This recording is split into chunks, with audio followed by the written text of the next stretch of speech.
प्रकार कितने हैं, फसल की ऋतुएं कितनी हैं। लेकिन एक बार मैं केवल यहाँ डायग्राम में थोड़ा सा समझाऊंगा, आप उसको नोट डाउन कर लेना, जिस समझ में जल्दी आएगा आप लोगों को। ठीक है, ध्यान देना। जो लोग गांव के होंगे वो तो जानते होंगे, नहीं जानते होंगे तब भी बेटा आप लोग इसको नोट कर लेना।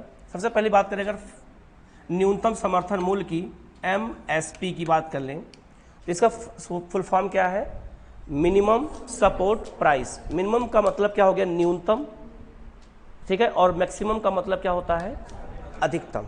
ठीक है, तो सरकार क्या करती है, किसानों के लिए जितने भी फसलें हैं, टोटल 23 फसलों के लिए MSP जारी किया जाता है। तो सरकार हर फसलों के न्यूनतम दाम को तय कर देती है कि किसी भी कीमत पर, मान लीजिए धान की, चावल की फसल है, तो चावल की फसल किसी भी कीमत पर सरकार द्वारा निर्धारित दाम के नीचे वो चावल नहीं बिकेगा। जैसे सरकार ने निर्धारित किया है कि 1920 रुपये कुंटल जो चावल होगा, इसके नीचे चावल नहीं बिकेगा, तो किसी भी कीमत पर चावल इसके नीचे नहीं बिकेगा। इससे फ़ायदा किसको है, किसानों को। क्यों ऐसा, क्योंकि गांव के जो किसान होते हैं वो ऑनलाइन नहीं बेच पाते हैं, या फिर ई मंडी नहीं जा पाते, या मंडी नहीं जा पाते हैं। तो जो गांव के बनिया होते हैं, जो गांव के आढ़तिया होते हैं, वो कम दाम में किसानों को बेवकूफ़ बना के बोल देते हैं तुम्हारा गेहूं चावल खराब है, और बोल करके ऐसा तुम्हारा अनाज खराब है या तुम्हारा अनाज सड़ गया है, कुछ बोल करके उनसे जो है कम दाम पे चावल क्या करते हैं, खरीद लेते हैं, और उसको अधिकतम दाम पे क्या करते हैं, बेचते हैं। इसीलिए सरकार ने MSP जारी करती है 23 फसलों के लिए, जो बहुत ज़्यादा इंपॉर्टेंट फसलें हैं उनके लिए, कि इससे नीचे किसी भी कीमत पर चावल की बिक्री नहीं होगी। कोई डाउट नहीं है। MSP की घोषणा कौन करता है ये अलग चीज़ है बेटा, ठीक है, लेकिन MSP को जारी करने के लिए सिफारिश कौन करता है, इसकी ये अलग व्यवस्था है। ठीक है, लेकिन सिफारिश कौन करेगा, सिफारिश जो करेगा उसको सरकार माने या ना माने, ये भी हो सकता है। ठीक है, तो पहले ये लिखो MSP है क्या, तो लिखना न्यूनतम समर्थन मूल्य सरकार द्वारा, न्यूनतम समर्थन मूल्य सरकार द्वारा फसलों के लिए घोषित वह मूल्य होता है, फसलों के लिए घोषित वह मूल्य होता है जिससे न्यूनतम मूल्य पर किसी भी फसल की खरीदारी नहीं होगी, जिससे किसी भी न्यूनतम मूल्य पर जिससे किसी भी फसल की खरीदारी नहीं होगी।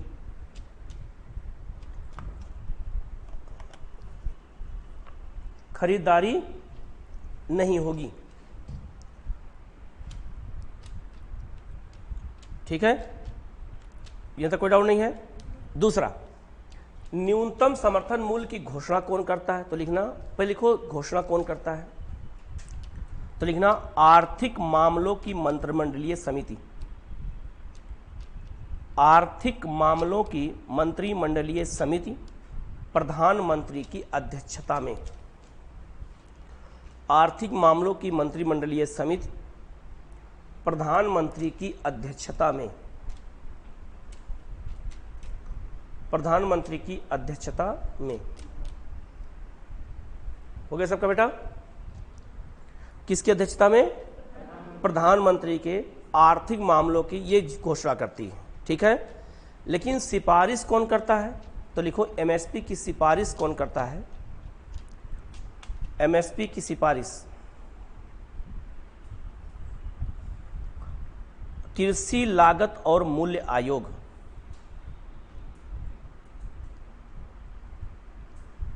कृषि लागत और मूल्य आयोग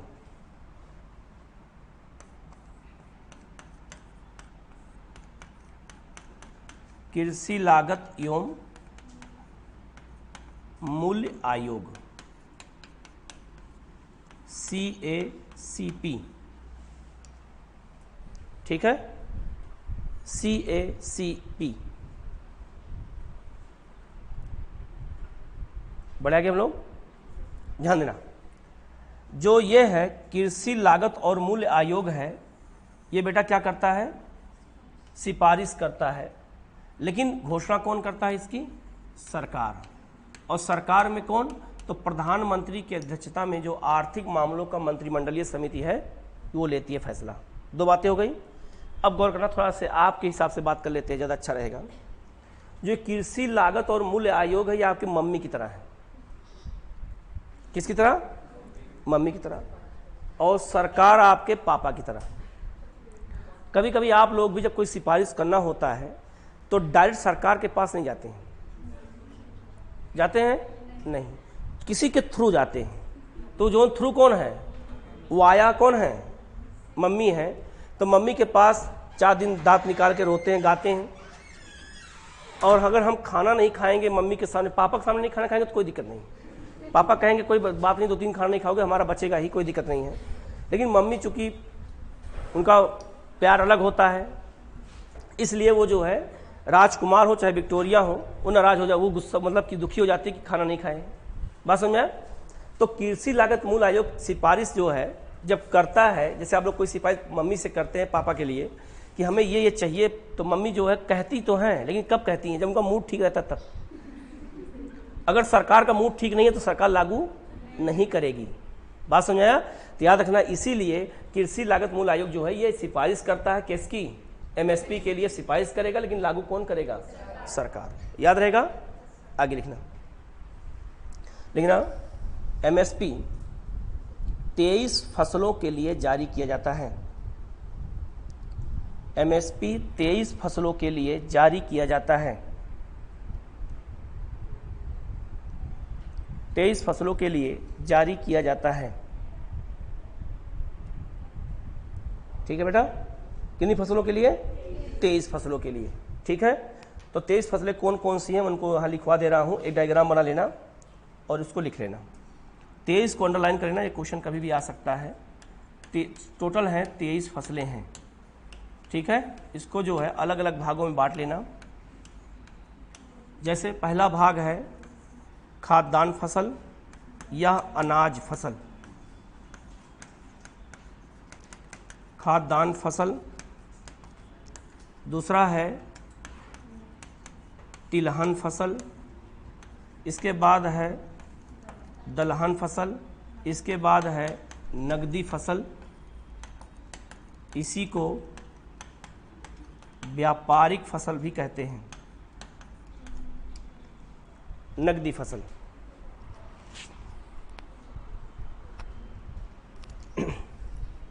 ठीक है, इसको बना लो डायग्राम। क्या कर रहे हो, खोज रहे हो, लिखाओ पहले तो छोड़ दो।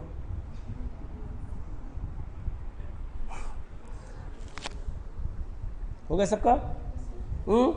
अब नगदी, ये अनाज फसल में क्या क्या आएगा लिखना जरा। इसमें 7 फसलें आएंगी। इसमें 7 फसलें हैं, 5 फसलें तिलहन में हैं, 5 फसलें दलहन में हैं और 7 फसलें तिलहन में हैं। ठीक है, और 4 फसलें नगदी में हैं। तो टोटल कितना हो गया, 23 हो गया।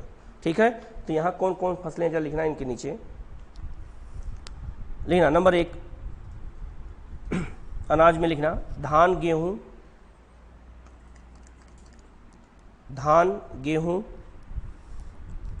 मक्का बाजरा, ज्वार रागी जौ,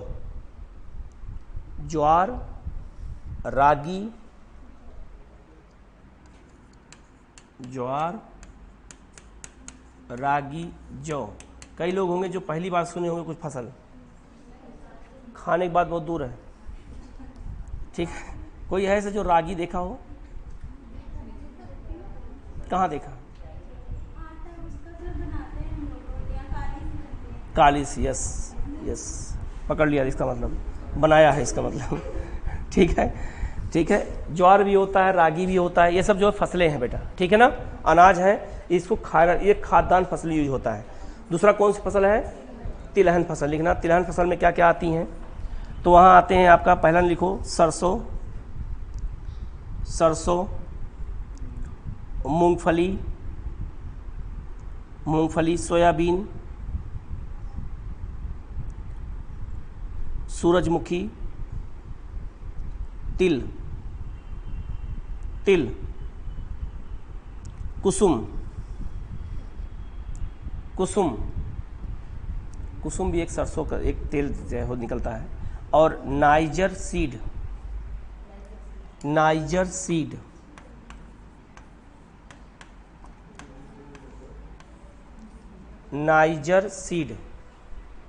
लिख दिया। कितनी फसलें हो गई? 7। अब लिखना दलहन फसलें, लिखना कौन कौन सी दलहन फसलें हैं? चना,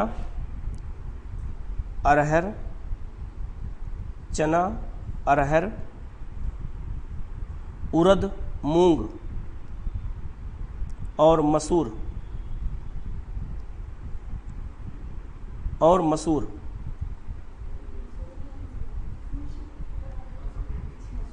नहीं सुना है? मैसूर मत लिखना, ठीक है। अगला है 4 व्यापारिक फसलें कौन कौन सी हैं? तो पहला है कपास, दूसरा है गन्ना, फिर गन्ना, फिर जूट और नारियल। लेकिन नारियल को खोपरा भी कहते, लिख लेना वहीं, नारियल को खोपरा भी कहा जाता है, ठीक है।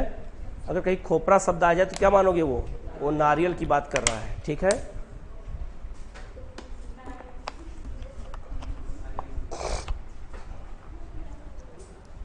कोई डाउट नहीं है? तो एमएसपी कितने फसलों के जारी होता है बेटा?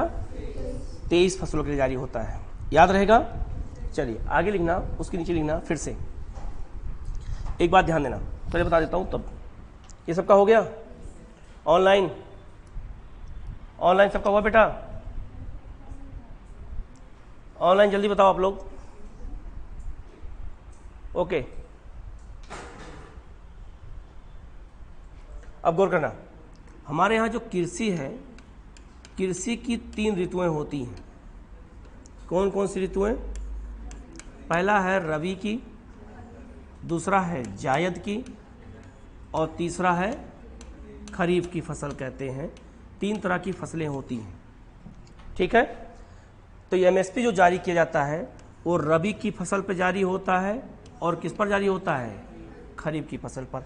जायद की फसल पर एमएसपी जारी नहीं होता है। तो वाक्य बना के आ सकता है ऐसा क्वेश्चन।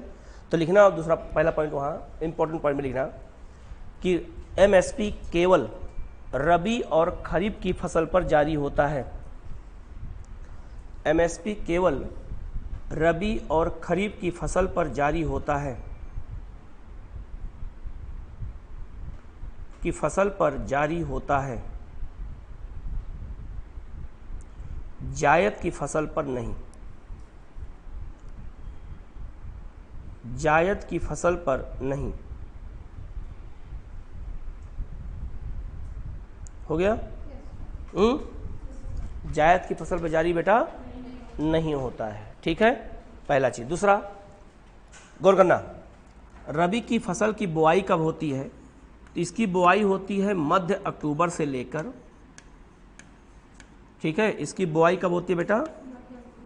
मध्य अक्टूबर से लेकर, ऐसी कटाई जो होती है फसल की वो मध्य मार्च तक होती है। कब होती है बेटा? मध्य मार्च तक, ठीक है। जायद की फसल जो है ये मध्य मार्च में बोई जाती है, और ये मध्य जून तक काट ली जाती है। और ये वाली फसल मध्य जून से बोई जाती है और मध्य अक्टूबर तक काटी जाती है। तो ये हो गया आपका पूरा साल का फसल का चक्र, ठीक है। अब गौर करना, जो एमएसपी जारी किया जाएगा रबी पर और खरीफ की फसल पर, याद रखना वो बुआई के समय जारी होता है, कटाई के समय नहीं। याद रहेगा? तो याद रखना, जब फसल बोई जाएगी तभी एमएसपी जारी की जाती है, कटाई के समय एमएसपी जारी नहीं होती है। तो लिखना अगला पॉइंट, एमएसपी फसल की बुआई के समय जारी की जाती है। एमएसपी फसल बुआई के समय जारी की जाती है।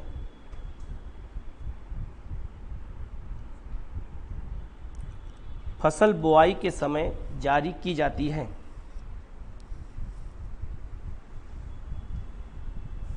ठीक है, यहां तक देखो, कोई डाउट किसी को? अब देख लो एक बार, किसी कोई डाउट हो तो बताओ। पूरे देश का मूल्य एक रहेगा, केंद्र सरकार का मामला है ना। इसके बाद राज्य सरकार चाहे तो उसे बढ़ोतरी कर सकती है, कमी नहीं कर सकती। जैसे एमएसपी जारी किया गया, जैसे धान की जो फसल है 2040 रुपया एमएसपी जारी किया गया है धान की फसल के लिए। इस बार सरकार ने जारी कर दिया। बुआई कब शुरू होती है? मध्य मार्च से सरकार ने इसको मध्य जून में बुआई होती है, तो मध्य जून में सरकार ने इसको घोषित कर दिया। कितना दाम बढ़ा दिया? 2040 रुपया। अब ऐसी स्थिति में अब मान लीजिए हम बात करें केवल एक स्टेट की, यूपी की। अब यूपी एमएसपी में घटोतरी नहीं कर सकती है, इसमें वो इसमें बढ़ा सकती है, तो 10 रुपया बढ़ा सकती है, 20 रुपया बढ़ा सकती है, 30 बढ़ा सकती है, 40, जो भी मन का वो बढ़ाए। ठीक है, घटेगा नहीं। क्या चीज़? ये क्या हो रहा है? ये उत्पादन पे मूल मतलब नहीं है। उत्पादन से क्या मतलब? यहाँ मतलब है फसल से मतलब है, किस फसल पे कितना एमएसपी रहेगा, वो फसल कितने में बिकेगी, कितने में खरीदी जाएगी, इससे मतलब है। या फसल उत्पादन से कोई मतलब नहीं। ठीक है, अगर उत्पादन से मतलब होता तो कटाई के समय जारी करते। जारी कब कर रहे हैं? बुआई से। आगे किसी कोई डाउट? अब ऑनलाइन किसी कोई डाउट?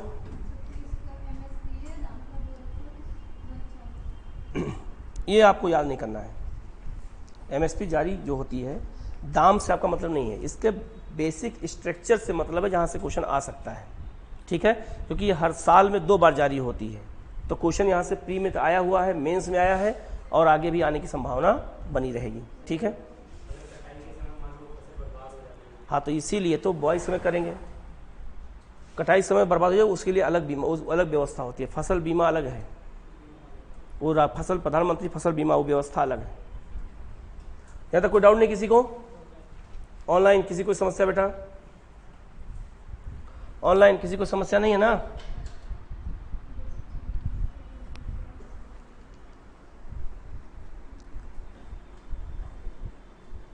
दलहन फसल, जो दाल होती है उसे दलहन फसल कहते हैं। ठीक है, तो दलहन फसल में बहुत सारी फसलें आ जाती हैं, और दलहन किसका स्रोत होता है? प्रोटीन का। एक बात ध्यान देना, हमारा देश का नोट कर लेना, हमारा देश दलहन के उत्पादन में विश्व में नंबर 1 पर है, उत्पादन में, और दलहन के आयात में भी नंबर 1 पर हम हैं। ठीक है, क्यों ऐसा? क्योंकि भारत की 80% जनसंख्या शाकाहारी है, और प्रोटीन का सबसे बड़ा स्रोत है दाल। इसीलिए देखा होगा लोगों के घरों में दाल बनती रहती है हमेशा, देखा है। तो दाल ही प्रोटीन का स्रोत है, क्योंकि कई हमारे देश के बहुत से लोग शाकाहारी हैं, और जो लोग मांस खाते हैं, जो लोग अंडा खाते हैं, अंडा में हर तरह का प्रोटीन, हर तरह का विटामिन पाया जाता है। कभी आप वो साइंस के चैप्टर उठाना, विटामिन का पढ़ना, देखो कि जितना विटामिन पढ़ोगे, हर विटामिन में, अंडे में हर विटामिन रहता है। बात समझ में आया? अंडा को इसलिए संपूर्ण आहार भी माना जाता है, दूध को भी संपूर्ण आहार माना जाता है, लेकिन दूध में विटामिन सी नहीं पाया जाता है।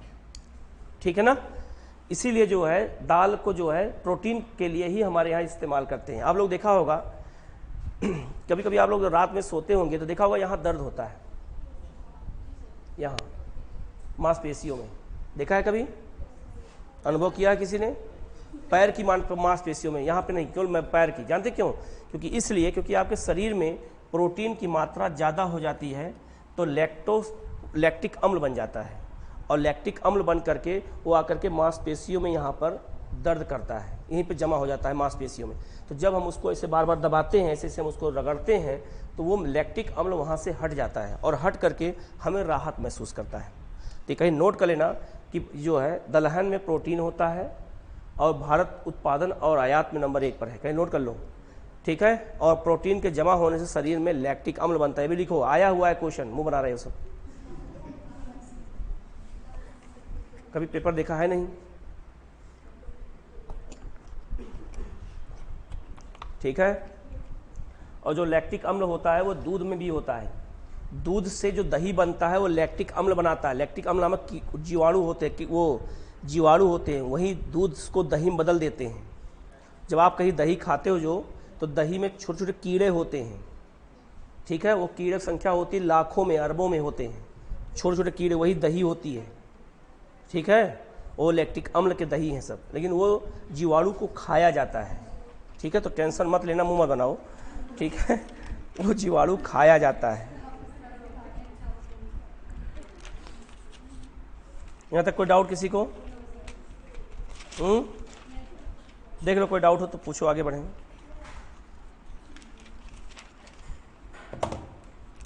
आगे बढ़े बेटा, ऑनलाइन डालो हेडिंग, अगला पहले पेज नंबर खोलो एटलस में, पेज नंबर खोलो 65। एटलस नहीं लाए हो? हमारी क्लास में मिला एटलस के आगे से आना भी मत।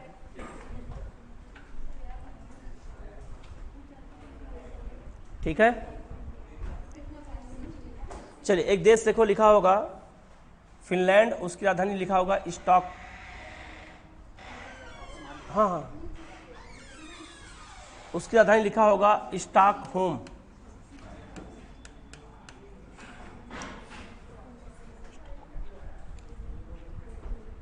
देखो लिखा है,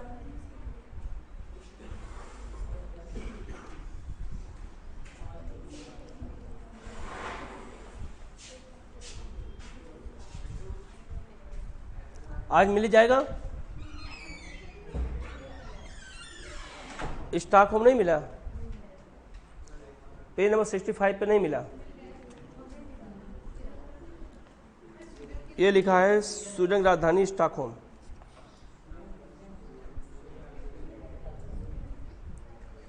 स्वीडन की राजधानी स्टॉकहोम मिल गया। चलिए, दो न्यूज यहां से है, दोनों न्यूज को बहुत इंपॉर्टेंट समझना है स्टॉकहोम के बारे में, ठीक है। ये कहाँ पे है बेटा? स्विट्जरलैंड में है। सबसे पहले लिखो स्टॉकहोम प्लस 50। क्या हुआ? क्या हुआ? स्वीडन ही बोला मैंने, अच्छा स्वीडन बोला, सौ दो वापस। स्टॉकहोम जो है, स्टॉकहोम प्लस 50 लिखना, लिख दिया। अब ध्यान सुनना, 1972 में, कोई लिखना मत कुछ भी, अब 1972 में पहली बार विश्व स्तर पर पर्यावरण सम्मेलन बुलाया गया। पर्यावरण सम्मेलन पहली बार बुलाया गया था 1972 में, और कहाँ पे बुलाया गया था? स्टॉकहोम में बुलाया गया था, और ये बुलाया गया था 5 जून 1972 को पर्यावरण सम्मेलन। ये विश्व का पहला सम्मेलन था, इससे पहले कोई भी सम्मेलन नहीं हुआ था। इस सम्मेलन का नाम था संयुक्त राष्ट्र पर्यावरण मानव विकास कार्यक्रम, आगे लिखवा दूंगा अभी मैं, ध्यान देना।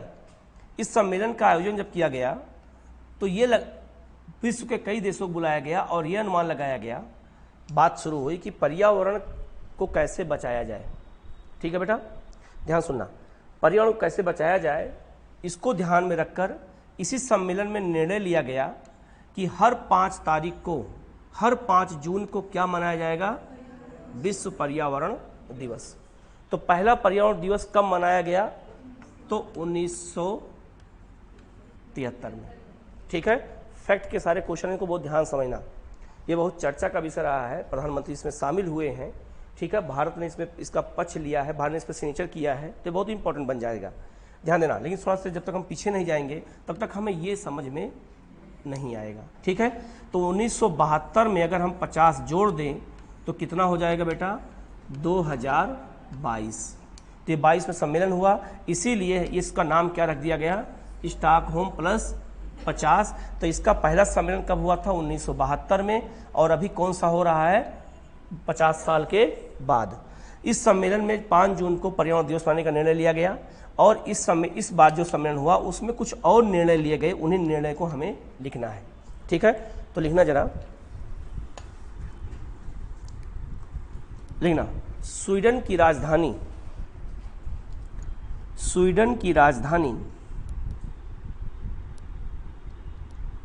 स्टॉकहोम में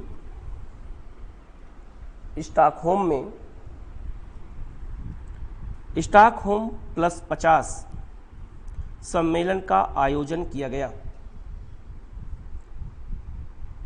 स्टॉकहोम प्लस 50 सम्मेलन का आयोजन किया गया।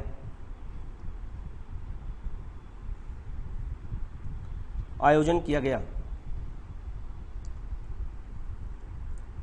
पहला सम्मेलन 5 जून 1972 को, पहला सम्मेलन 5 जून 1972 को संयुक्त राष्ट्र मानव पर्यावरण सम्मेलन, संयुक्त राष्ट्र मानव पर्यावरण सम्मेलन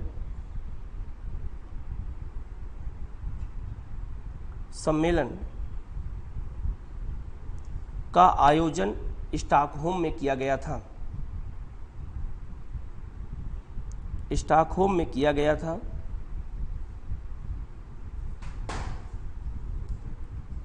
स्टॉकहोम में किया गया था और इसी सम्मेलन में प्रत्येक 5 जून को, और इसी सम्मेलन में प्रत्येक 5 जून को, प्रत्येक 5 जून को विश्व पर्यावरण दिवस मनाने का निर्णय लिया गया। विश्व पर्यावरण दिवस मनाने का निर्णय लिया गया। निर्णय लिया गया।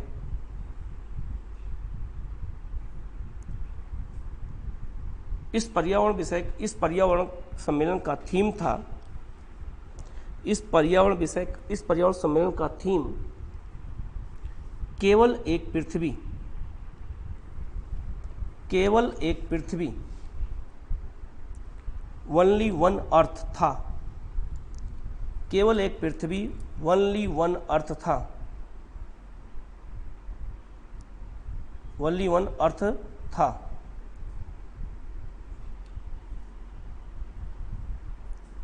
ओनली वन अर्थ था। ठीक है, आगे। अभी हाल में हुए 50+ सम्मेलन में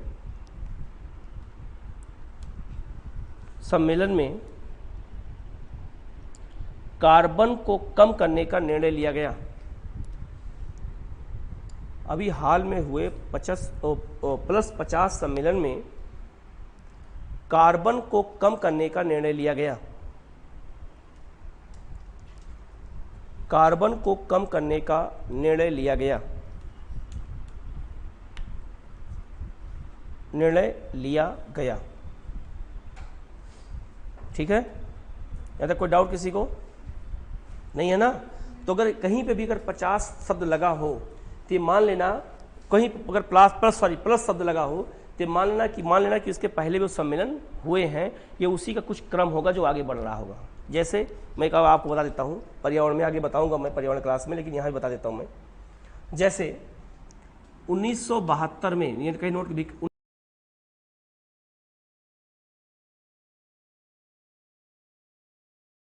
1992, ये कहीं नोट भी कर लेना। 1992 में सम्मेलन हुआ था पृथ्वी सम्मेलन। क्या हुआ था बेटा? पृथ्वी सम्मेलन।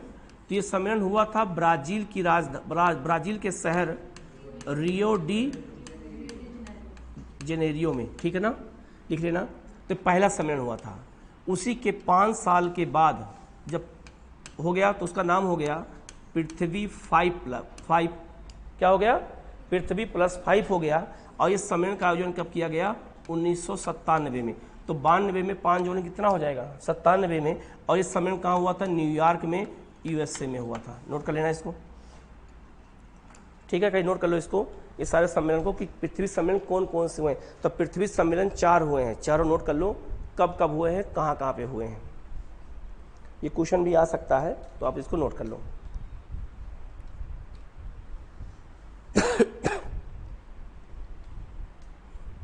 पृथ्वी सम्मेलन 4 हुए हैं। ठीक है, तो पहला हुआ है 1992 में रियो डी जेनेरियो में हुआ है, और फिर हुआ है 1997 में पृथ्वी +5। ये हुआ 97 में, न्यूयॉर्क अमेरिका में हुआ है।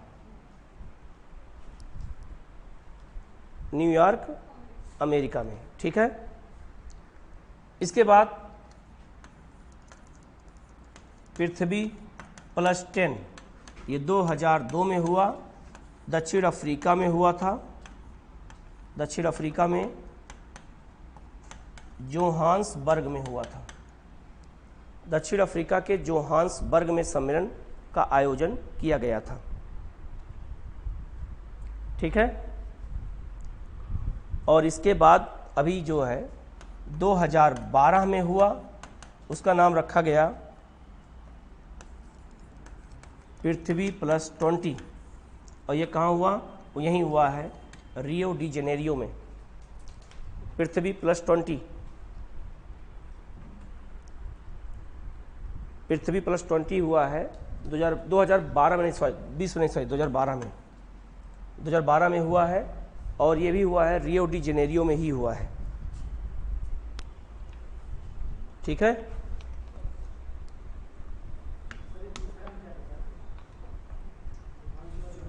जोहान्सबर्ग, जोहान्सबर्ग दक्षिण अफ्रीका, ठीक है ना। बता रहा हूँ तो बहुत आसान है। तो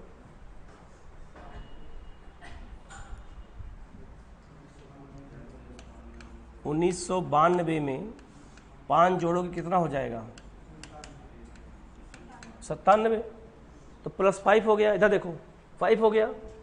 फिर इसमें जो है 92 में 10 जोड़ेंगे कितना हो जाएगा?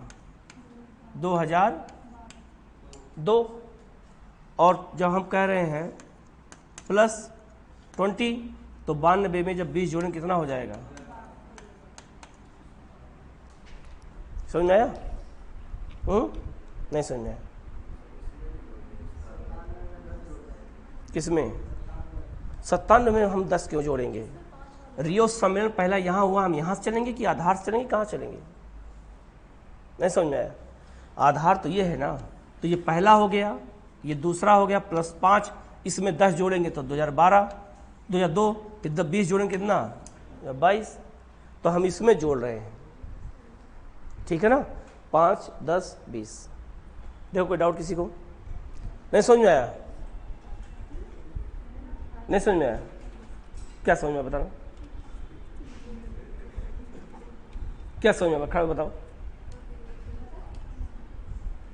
बताओ। वो उस जगह उसको क्या समझ में आया? नहीं नहीं, इसको नहीं समझ में आया।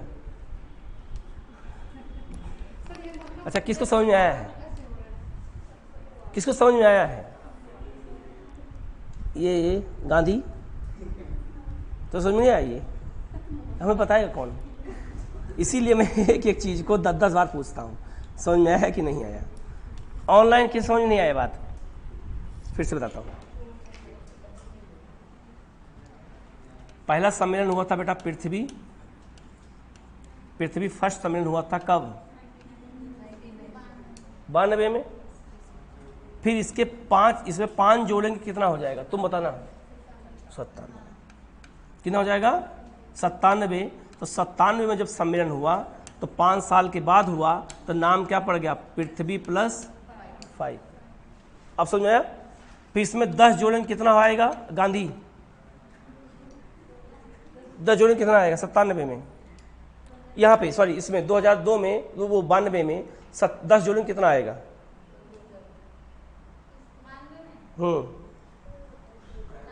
92 में 10 जोड़ो कितना आएगा? 10 जोड़ो कितना आएगा? सी सेट चल रहा है।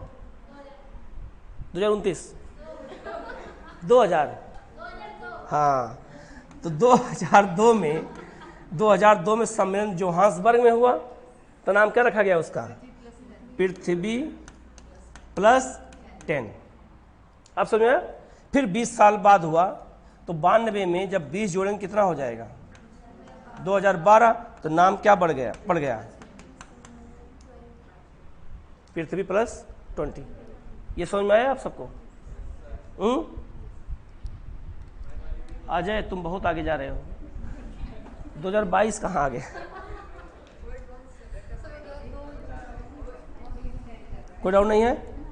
अब लिखो स्टॉकहोम में उद्योग संक्रमण वार्ता, उद्योग, हाँ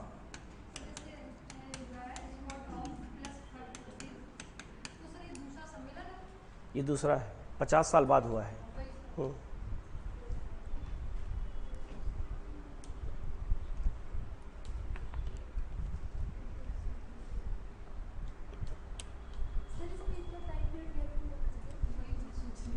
टाइम पीरियड गैप रखने के पीछे कारण यह है कि उसके पहले बहुत सारे सम्मेलन चल रहे हैं, तो उसकी आवश्यकता तब तक महसूस नहीं हुई। लेकिन 50 साल पूरा हो गया, तो 50 साल में ये देखा गया, क्योंकि इस पर जब 1992 में सम्मेलन हुआ, 1972 में हुआ था, तो उस समय पृथ्वी, प्लीज बात नहीं, पृथ्वी का तापमान कुछ और था, बात समझ में। और तुम लोगों को पता होगा कि जलवायु और मौसम में अंतर होता है। क्या अंतर होता है? जलवायु क्या होता है? मौसम में दीर्घकालीन परिवर्तन को क्या कहते हैं? जलवायु। मौसम एक सेकंड से लेकर के 1 साल, 2 साल, 10 साल तक भी हो सकता है, लेकिन मौसम के औसत को निकालेंगे तो क्या कहेंगे? जलवायु। तो लगभग 50 वर्षों के मौसम का अध्ययन किया जाएगा, तो ये देखा जाएगा कि कौन कौन से बदलाव आए हैं, क्या चेंजिंग आया है। तो उस आधार पर देखा गया कि जब पृथ्वी 1992 में थी, 1972 में थी, तो पृथ्वी का तापमान में जो तापमान, औसत तापमान था, वो था उस समय 38 पॉइंट, कितना था? 38 सेंटीग्रेड था। लेकिन आज पृथ्वी का तापमान 2022 हो गया और पृथ्वी के औसत तापमान में बढ़ोतरी हुई है 39.2 की। तो हमने इंक्रीज कितना किया? 1.2 को। इसका मतलब है कि हमने इंक्रीज क्यों किया? हम लगातार, मानव जो है, इन 50 वर्षों में हमने इतना तापमान पृथ्वी बढ़ाया कार्बन का उत्सर्जन करके। बात समझ नहीं आया? इसीलिए देखा होगा, और पता है आपको कि ज्योग्राफी में बताया भी गया था कि कार्बन का काम क्या है? पृथ्वी के आवरण को बनाए रखना, पृथ्वी को गर्म करना। बात समझ आया? और कार्बन नहीं रहेगा तो ऑक्सीजन नहीं रहेगा, लेकिन कार्बन ज़्यादा हो जाएगा तो हमारे लिए क्या हो जाएगी? खतरा हो जाएगा, प्रॉब्लम हो जाएगा। ये समझ में आया? इसीलिए 50 साल का देखा गया कि 50 साल में क्या चेंज आया है, तो हमारे तापमान में बढ़ोतरी हुई है। इसके अलावा ये भी देखा गया कि हमारे जो नदियाँ क्षेत्र हैं, नदियाँ, उस हम नदी हटा दें, हम जो जल क्षेत्र की बात करें तो हमारे यहाँ जल क्षेत्र में कमी आई है। क्या गई है? कमी। जैसे आर्द्र भूमि, तालाब, तो देखा होगा पहले गांव में तालाब बहुत ज़्यादा होते थे, लेकिन तालाबों पर अवैध कब्जा कर लिया तो तालाब तो खत्म हो गए। तो तालाब का मुख्य काम क्या था जानते हैं? गांव में ग्राउंड वाटर को बनाए रखना, और गांव का जितना भी गंदा पानी है सब कहाँ जाता था? तालाब में। वहाँ प्यूरीफाई हो जाता था और चला जाता था कहाँ पर? वाटर ग्राउंड फ्लोर में, और वही पानी दोबारा हमको पीने को मिलता था। तो जब तालाब ही खत्म हो गया तो ग्राउंड वाटर धीरे धीरे क्या हो जाएगा? कम। तो देखा गया कि जल क्षेत्र के साथ साथ ग्राउंड वाटर में भी क्या आ गई?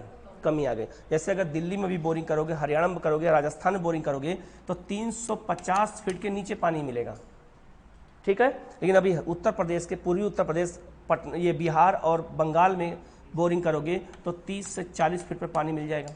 इसका मतलब ये हुआ कि यहाँ ग्राउंड वाटर में कमी और हो गई। यही ग्राउंड वाटर में कमी अगर बात की जाए तो 1992 में दिल्ली में ग्राउंड वाटर में जो हुआ था वो 280 पे पानी मिल जाता था। दिल्ली में बात करें, आज दिल्ली में 350 से पानी नहीं मिलता है कहीं कहीं पर, ठीक है। इसका मतलब है कि ग्राउंड वाटर में हमने क्या किया है? कमी किया है। दूसरा है, हमारे हरियाणा, पंजाब और दिल्ली में ग्राउंड वाटर कम क्यों हुआ है? क्योंकि हमारे यहाँ हरित क्रांति आई थी। तो हरित क्रांति में नलकूप सिंचाई का उसमें वो था, प्रावधान था। तो नलकूप सिंचाई करेंगे तो बोरिंग करेंगे, सारा पानी क्या करेंगे? निकाल लिया, लेकिन उतना पानी अंदर गया नहीं। क्यों? एक कारण प्राकृतिक है कि हमारे यहाँ दिल्ली में, हरियाणा में यहाँ बारिश कम होती है। बात समझ में आया? पहला कारण। दूसरा, यहाँ पर किसान ज़्यादा है तो पानी निकाल लिए। तीसरा कारण, यहाँ के लोगों में हैबिट नहीं है कि पानी का संरक्षण करें। जैसे घर का जो छत का पानी है, इस छत का पानी हमारे यहाँ किसी, यहाँ आप देख लीजिए, आप जितने लोग यहाँ बैठे हो, किसी के यहाँ ग्राउंड वाटर, उसको ग्राउंड में ले जाने का प्रावधान नहीं है। वो पानी क्या होता है? नालियों के माध्यम से बह के कहाँ चला जाता है? नाले से नदी में, नदी से कहाँ पहुँच गया? सागर में, वो यहीं से बर्बाद हो जाता है। लेकिन अब तमिलनाडु की बात करें, तमिलनाडु में एक नियम पास किया गया है कि अब कोई भी घर बनेगा तो पहले आपको ये दिखाना पड़ेगा कि आप अपने छत का पानी कहाँ ले जा रहे हो। आप ग्राउंड वाटर के लिए आपने वो जो है सीवर कहाँ बना के रखा है, ठीक है ना।